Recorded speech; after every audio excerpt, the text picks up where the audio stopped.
Zane, that's a cool name. So how long have you been working here, Zane? Just over 7 months. 7 months. Okay, cool. What do you like most about working here? I love working in coffee. I eat, sleep, and breathe coffee. Whenever I'm not here, reading about coffee. So coffee is like one of your hobbies? Yeah, for sure. It's really cool. One of my biggest interests.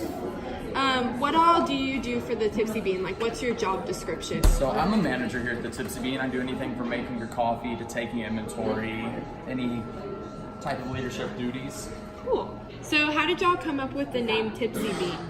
Charlene Sumlin came up with the name Tipsy Bean, trying to create a combination in between our wine aspect and our coffee. Come up with the creative name of the Tipsy Bean. Cool. And how did y'all get started here in College Station? Our owner's brother works for a church around here, and he wanted a way to give back and find a way to make money in order to donate towards charity. Cool. What's your pet peeve with coffee orders? With coffee orders, I would definitely say any type of blended drink, because you have to be over here pulling shots and going over the blender. There's just a lot more involved in it. Gotcha. Okay. So, have you tried every single menu item here? I would say very close to it. A lot of being at a coffee shop, we have a lot of variability, so there's a lot of off-item menus that we have to make through. But I would say I've tried about everything. And what's your favorite item on the menu that you've I tried? love doing pour-overs. It's such a unique craft. It's a different way to serve coffee that not everywhere does. So I would definitely go with pour-over. And what exactly is a pour-over? Pour-over, so we get coffee beans, we grind them fresh, we put them in a filter, and it's like a drip coffee, but a little bit fancier. And so you use a kettle and you wet your coffee grounds, and it all falls into a carafe, and so you make a cup of coffee. Very cool. This drink is also really good, by the way. Glad you enjoyed it. It smells really good in here. So you almost sell a lot of coffee. Is this where most of your business comes from? Yeah, I would definitely say a large portion of our business is coffee. Either in the morning getting that quick cup to go, or in the night sitting with your little ceramic in front of you having conversation. And would you say you identify more with the tipsy side or the bean side? Definitely the bean side. Don't get me wrong, I love wine, but there's just something about coffee that just brings people together. What percentage of your sales comes from the wine side? From the wine side, I would say that we probably make more money off of our wine, but sell more coffee. So there's more percentage of sales coming from coffee, but you make a greater profit from the wine? Exactly, yeah. Gotcha. Where would you say the best coffee beans come from? Best coffee beans come from would be anywhere like the Caribbean. If you look at a globe, you see the Tropic of Cancer, the Tropic of Capricorn. Anything in there is perfect. So like Jamaica, Costa Rica, those produce very high yielding coffee. Some of the most expensive coffee in the world also comes from there. How do they ship the coffee beans to you? So after we place the order, they roast all the coffee, throw it on the FedEx truck, and it's on its way from California all the way to Central Texas. And what would you say is the hardest part about owning a restaurant or a coffee shop and wine bar? Definitely be the menu. We have so many expansive items. People come up asking for wine, and you have to give them recommendations. So you have to know what every wine tastes like, the tasting notes. Same with a coffee. You offer a pour over, it's just like wine. It has tasting notes, different types of roast, and so you just need to be informed on it all. So there's a lot of information to learn at the beginning. Gotcha. Now, this one's kind of a personal question. Who's your favorite employee here? Favorite employee would definitely have to be Josh. Very charismatic.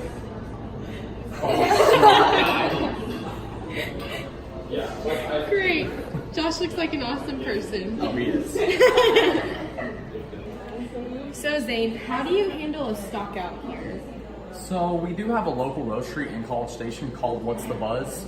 If we ever run out of coffee, we run over there, pick up a few bags. They're always very helpful and get us back in stock until we are able to refill our supply. Very good. Who would you say your biggest local competitors are? Go Coffee Company. They're also very high quality coffee that they get their coffee beans from Waco. And then Blue Buzz is also very high quality with the students. Always tons of traffic going through there. And how do you differ yourself from your competition? We do have the wine and beer aspect. We turn off our Wi-Fi at 4 p.m. because the Tipsy Bean was envisioned as an adult environment to where we can put our phones away, put technology away, and have conversations over a glass of wine, a cup of coffee, or a charcuterie board.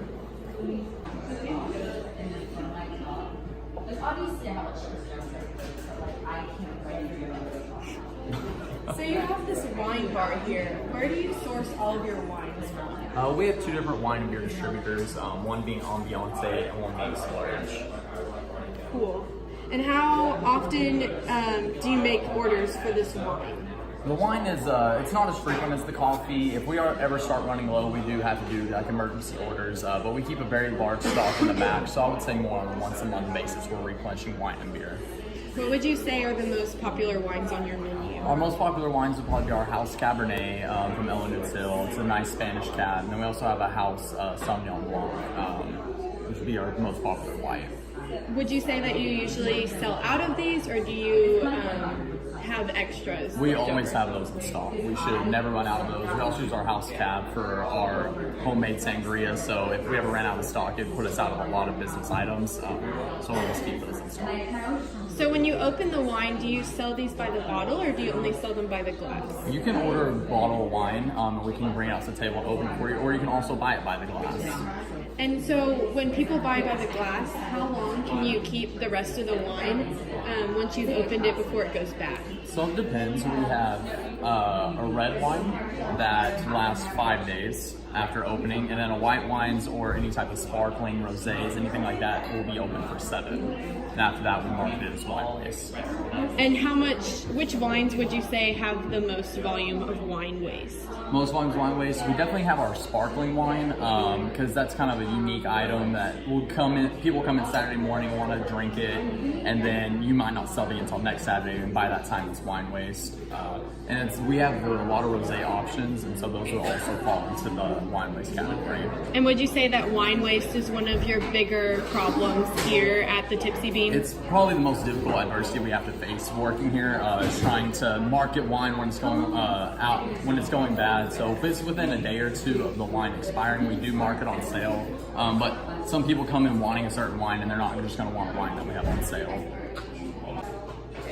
So what are some ways that you have tried to handle the wine waste problem? So we started first by 2 days before wine expired. We put a 25% discount on it, and then the day of expiration we do a 50% discount. At expiration, people get scared of thinking that it's bad wine. It's just health code reasons we could not sell it. Gotcha.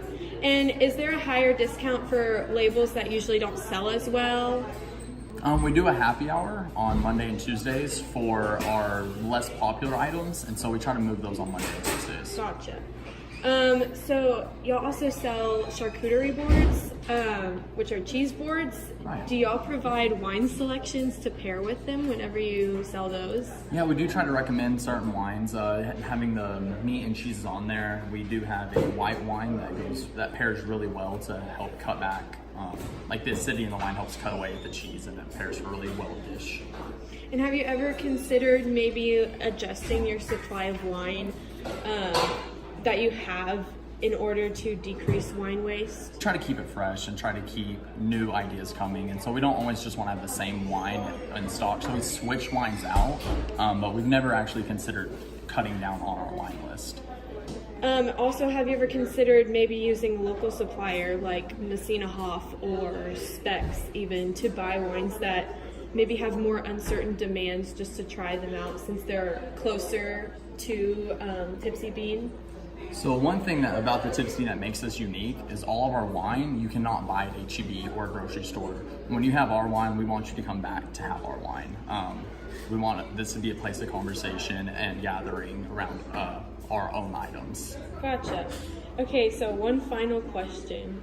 Are you single? I would actually be in a relationship with the coffee.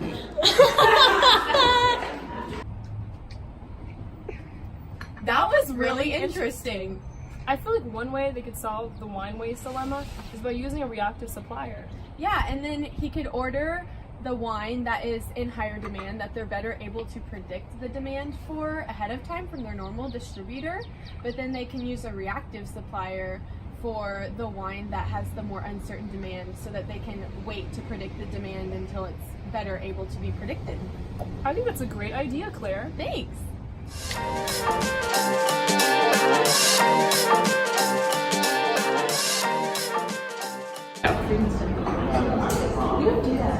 I spilled. Because students are always looking for a great place to study.